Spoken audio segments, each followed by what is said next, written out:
Welcome to this Jackal Presents, yet too lazy to produce super cleanly and slickly, talk on the solvability of the Lights Out puzzle.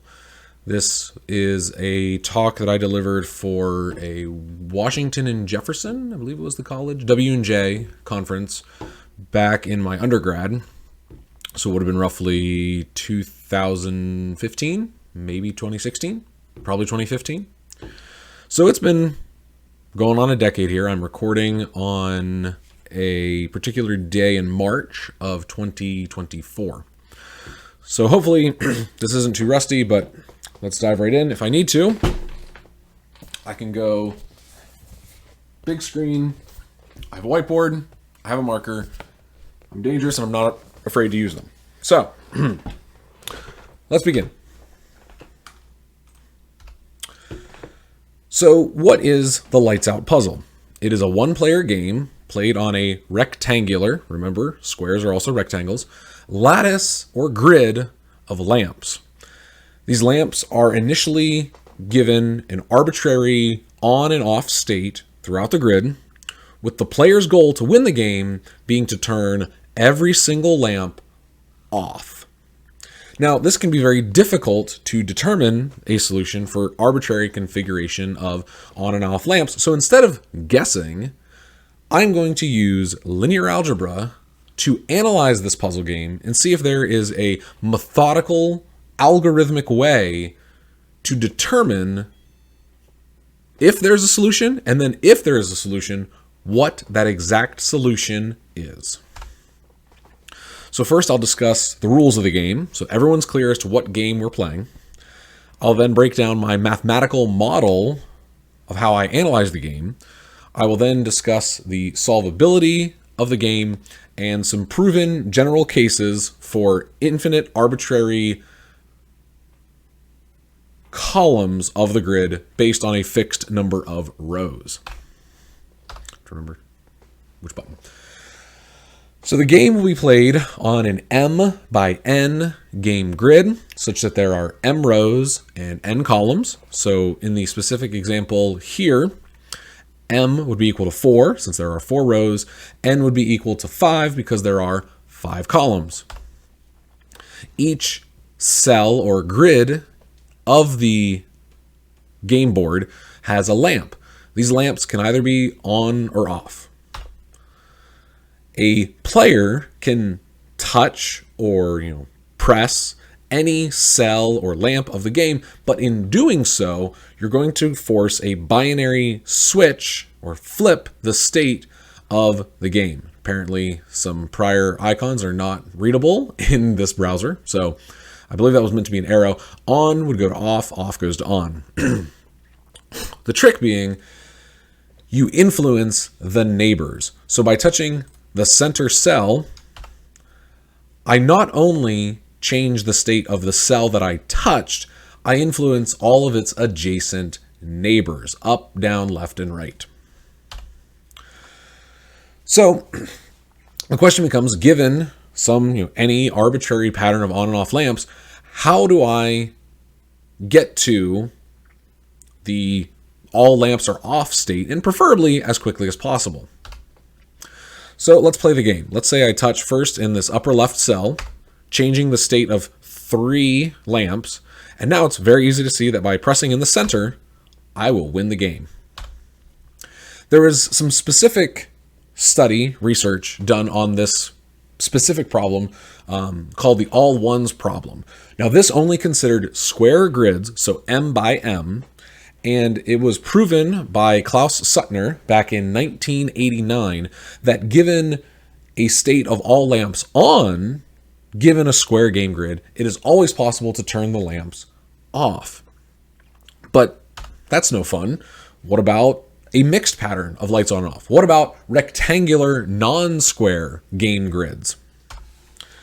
Well, it turns out, I'll give you the spoiler alert, the game is rigged. It turns out that for instance, 2x3 game grid with 1 lamp on in the upper left corner is physically, literally impossible to solve. You can bash this game grid until your thumbs fall off, and you will never achieve victory. the very ironic thing, the original lights out puzzle that this research was based on was produced by Tiger Toys back in the 80s or 70s. I'm not exactly sure. That's what Google is for. You, if you wish to go deeper down the rabbit hole of lights out puzzle, it was a 5x5 game grid, and spoiler alert, the 5x5 game grid was rigged. So if the game manufacturers were not aware of this particular requirement that the game had just based on its rules structure, then, well, there were some likely very frustrated players out there. If you thought the Rubik's Cube was frustrating, imagine a truly unsolvable puzzle. So then the question becomes not so much what is the solution, but when is a solution even feasible? I'm going to approach this question by developing a mathematical model to break down the game into math terms. So we're going to walk through the 3x3 game grid example and all other game grids of arbitrary m by n size would follow a similar analysis. So the lamp status is quite simple. An on lamp will be considered a 1 state, an off lamp will be considered a 0 state. A change to the lamp is a +1, and no change to a lamp going from a state 0 to state 1, or state n to state n+1, which now I'm realizing the conflict of m and n's, unfortunate, are additions +1 or +0. So breaking down the 4 possible states, you can have a lamp that is off, having a +0 acted onto it, which will stay 0. Or I could have a lamp that is on, having a change applied to it, a +1, that now flips it to a 0 state. And all other forms there. So the mathematical fancy jargon for this is applying modular arithmetic mod 2.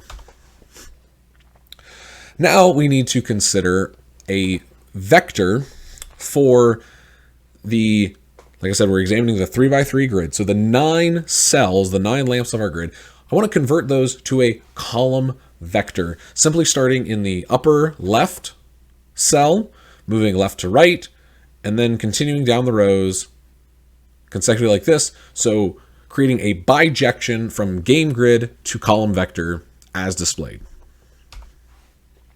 The initial vector, v0, of the starting puzzle, we will consider as v sub naught, v sub 0, v naught. That will denote whatever starting arrangement of lights on and off that we as the player have been given. So as a quick example, if we hit go, start playing, and we were presented this grid of 4 lamps on and off, we could translate that game grid to the column vector displayed here at the right. Of course, the victory vector, which is the all off state, is simply the 0 vector. So VF, which really probably this should have been V0, but V final, this is V victory. This is what we're aiming for, is the null vector.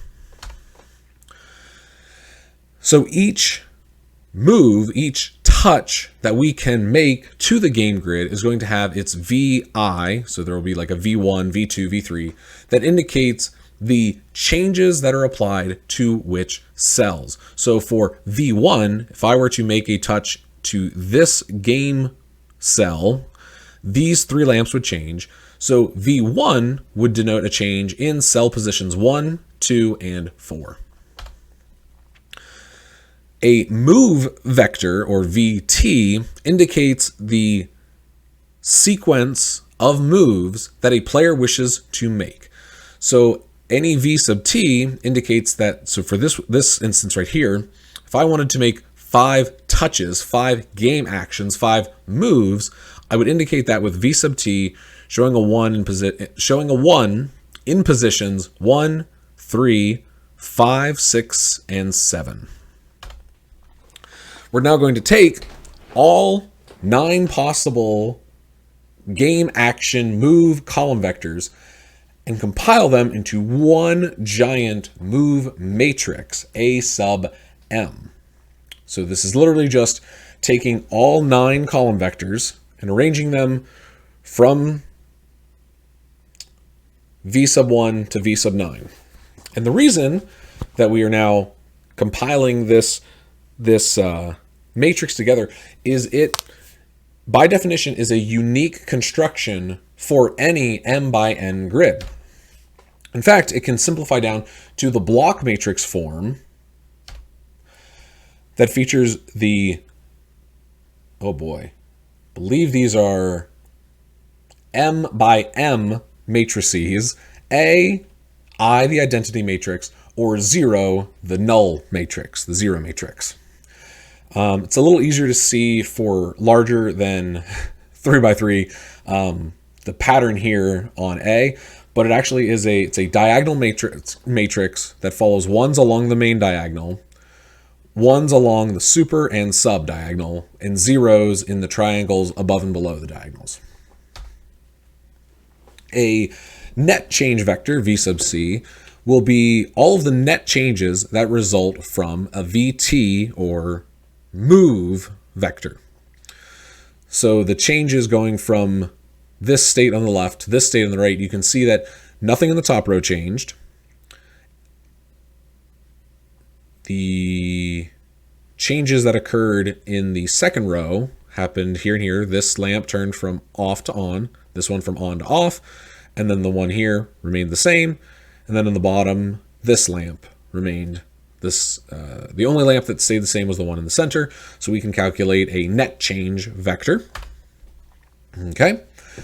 So now it turns out that calculating that net change vector can simply be done via a matrix multiplication, multiplying our move matrix times our touch vector. So now we've translated what was a manual comparison going, did this lamp change, did this lamp change, did this lamp change, into a simple matrix multiplication, which for anybody that has studied any kind of gaming development or even some graphics work, you will be well aware that matrix multiplications, matrix operations have been very well optimized over the past several decades. But if you're not familiar with matrix multiplication, what this does is it takes the column vector, sort of rotates it such that the number in position 1 multiplies by the first column vector and right down the line. So we can explode this out. And now this just becomes a scalar multiple of each column vector. So multiplying by 0 washes those away. And now that we have the remaining column vectors that were multiplied by 1, or that were actively touched, they were active game moves during the puzzle that we enacted during the puzzle, we just add everything up. So a 1 plus 0 plus 0 plus 0 remains 1. Modular arithmetic, 1 plus 1 plus 1 gets us back to 1. I'm trying to see here real quick if there was any instance of, yes, here. A 1 plus a 1, though, changes to 0. And a real quick comparison, let's break this down. If I were to make these 5 game moves, what would be the net change vector from our calculation actually acted out in principle? So I'd touch here, then here, here, here, and a final game move there. So as you can see, we get the exact same net change vector based on our actual game moves as we did with our calculated game moves using matrix multiplication. Finally, now that we have broken down the mathematical model using linear algebra of the lights out puzzle, we can discuss how to go about finding a mathematical solution to our game. So the goal would be to find a net change vector that exactly matches our v sub naught, our starting column vector, game position. And so if a net change vector can be found from a series of VT, a series of touches based on the game, based on our rules, we know that a solution exists. Well, how do we solve for that solution vector? Well, we know that we can rewrite our net change vector as the matrix multiplication AM times the column vector v touch, v touches, v moves, v actions. We know that AM is unique by construction for any specific m by n game grid. Vs is our given supplied starting vector. So the only unknown in this equation is Vt. So let's solve for Vt. In linear algebra, we don't divide, we can only multiply. So if A sub m, if the matrix A sub m has an inverse, then Vt is simply the inverse of AM multiplied by the column vector V sub s. And that will solve it for any arbitrary Vs that we are supplied. The question now boils down to, does A sub m have an inverse? If it does not, we are handcuffed to limited solvability of that particular m by n grid. If the inverse does exist, then we have complete full solvability given any starting position of the game grid, which for quick reference, our 3x3 game grid that we've been discussing would have 2 raised to the 9th power, oh, no, not that, 2 to the 9th power possible game states. So in the 3x3 case, there are 512 possible starting arrangements for the lights out puzzle. And if we are fortunate enough that the 3x3 A sub m matrix is invertible, then for all 512 of those starting positions, I can immediately do the matrix multiplication and tell you exactly in which 9 or less moves to make to solve the puzzle. Well, how do we know when a matrix is invertible? We check its determinant. If the determinant is non-zero, the matrix is invertible. However, if the matrix has determinant 0, then the game grid corresponding to that matrix has limited solvability. So let's consider the 3x3 specific case with its action matrix displayed as shown. Turns out the determinant of this matrix is -7, which we're modular arithmetic, or modular mod 2 means 1. In other words, the determinant is non-zero. So in the 3x3 game grid case, we have complete solvability for any possible arrangement of starting state of lamps on and off. Any arbitrary position, there exists a sequence of game moves you can make to return to all lights off. Or I guess I should say, to all lights out. However, in the 2x3 game grid with action matrix displayed here as shown, which I'm not sure exactly how easy this would be, but the blocks break down into 3x3s, so it actually is the n value that determines the size of the block. You can see here it is actually the same block, A block, and then the identity blocks.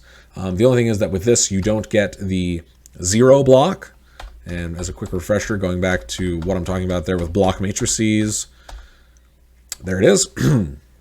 So it's actually the number of columns that determine the size of the blocks.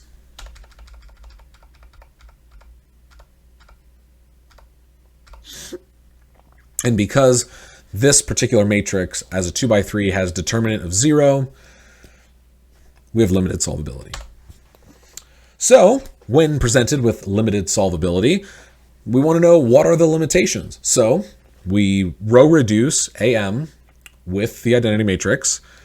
And then if we result in a position that any of the reduced row echelon forms on the left are all zeros, that those then become the restrictions that must be met for there to be a solution. So the A sub m prime, the row reduced form here on the left, yields two specific, it will let me highlight. So these two specific conditions must be satisfied in order for a 2x3 game grid to be solvable. And those two rows translate to the cells highlighted to mod 2 sum to 0. That's why from the beginning, if you remember, I had said about how in a 2x3 case, when only the lamp in position 1 was lit up, that the game was unsolvable. It's because it had no way, there was no balancing act within these sort of, outside columns to counteract that one position to yield a satisfied criteria here to then be able to determine a VT, because now without the determinant being, without use of the inverse of A sub m, we have no way to run the matrix multiplication to quickly solve for V sub t.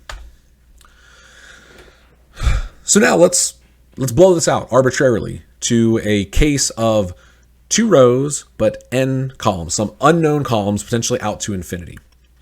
We know that the 2 by n case will always take the block form AIIA. We then can break down the determinant of the block matrix AE by doing the block determinant of AE, then doing the determinant of the block determinant.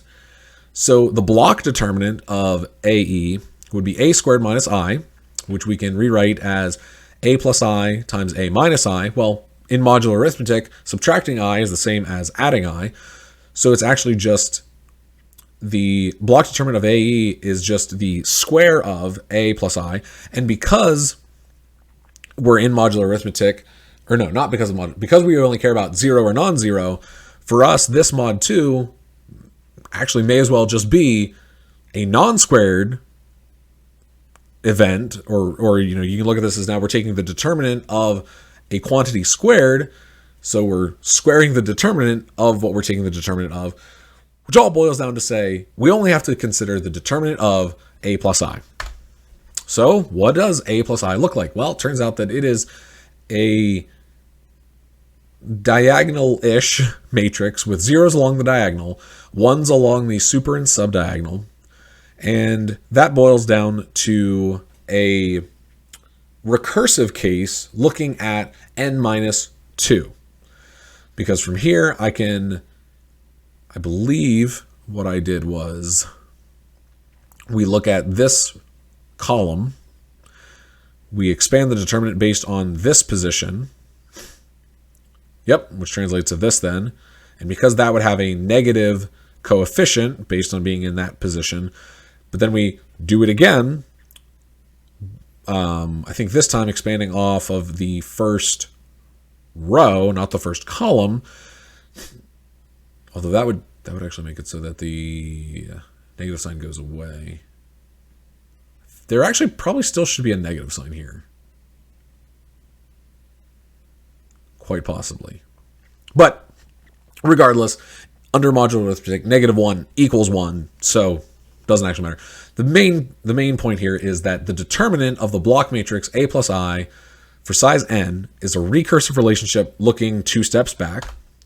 So now I just need to consider the base cases of n equals 1 and n equals 2, which are quite easy to consider. The A plus I block when n equals 1 is the 0 matrix, thus determinant 0. The A plus I for size 2 is the matrix 0, 1, 1, 0 with determinant 1. So as you can see here, the cases follow that there would be a repeating limited, complete solvability for the 2 by n case. This same pattern, the same analysis, my professors and I, the 2 professors that were consulting on this, Drs. Weiner and Gill at Penn State Altoona, we were able to fully break down the infinite arbitrary size n case for rows 1, 2, 3, and 5. I can't remember why we didn't consider the row 4 case, but I have highlighted here that the 1 by n case is actually a three-pole pattern, complete solvability, limited solvability, complete. So it rotates in that 3-peating pattern. We just walked through why the 2 by n case bounces limited, complete, limited, complete. Turns out that the 3 by n case is also a threeple pattern following the same solvability in the 1 by n case. And then the 5 by n case follows a sextuple pattern, limited, limited, limited, complete, limited, complete.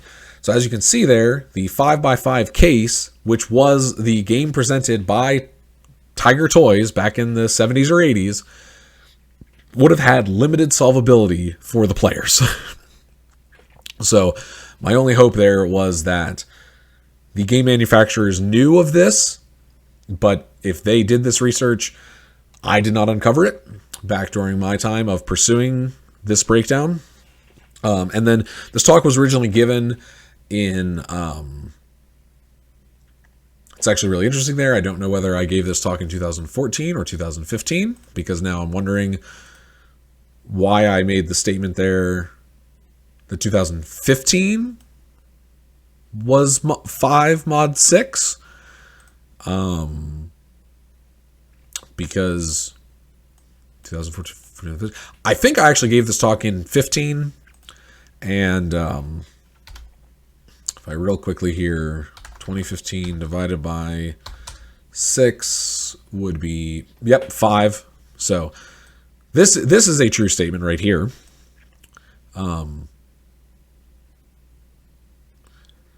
So just as this was a quick, this was fellow college undergrads I was presenting to. So just to kind of help bring it home at the end was to say that, let's pull an arbitrary number. It's the year either 2014 or 2015. We'll use that. And for the biggest research that we had done, it was 5 rows, and we'll use that many columns. So now, without checking any further analysis, we knew, just like this, doing a quick mod check, what is 2015 mod 6, and then checking where that fits in our pattern, instantly knew that at least a 5 by 2015 grid would have limited solvability. The 5 by 2014 grid, which would then be mod 4, that actually then would follow a complete solvability, which for some reason I'm doubting myself there that is how that works, but it'd be 2/3, but over 6 would be 4, so complete solvability. But one final shameless plug for both my website, and if this talk interested you, I will bring my screen back, would be to, for the limited time that it is available, book a class, Peek Behind the AI Curtain, Intro to Linear Algebra. It's a 1-hour course, 1-hour class with yours truly. So I will go much, much slower, breaking down much better the concept of scalars and vectors and matrices and determinants, hopefully in an hour, but it will also be determined based on the speed and comfort level of the class participants. This class is going to be first offered on April the 20th. It's a Saturday at 3 p.m., 15 o'clock for any of you that choose the 24-hour time slot. And I'm only opening it to 8 individuals, so no one has booked it yet, but that is as of this recording. So potentially, hopefully, by the time you are viewing this, if 420 has not already passed, 4/20/2024, hurry up, get your seat.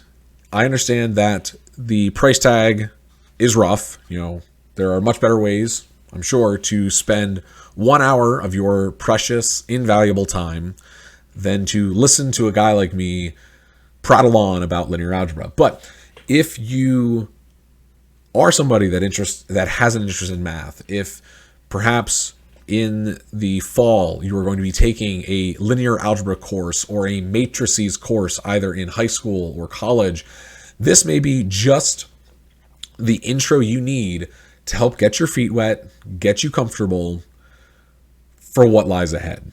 And it's not that none of these concepts are difficult.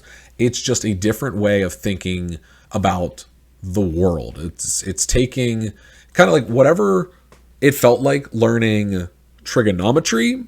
It's that similar kind of mind-bending perception shift when you start exploring the world of matrices and linear algebra. At least that's my 2 cents as somebody who has, as somebody who paid probably too much money to be able to say why you should listen to me. And yes, this was on purpose. The upside downness,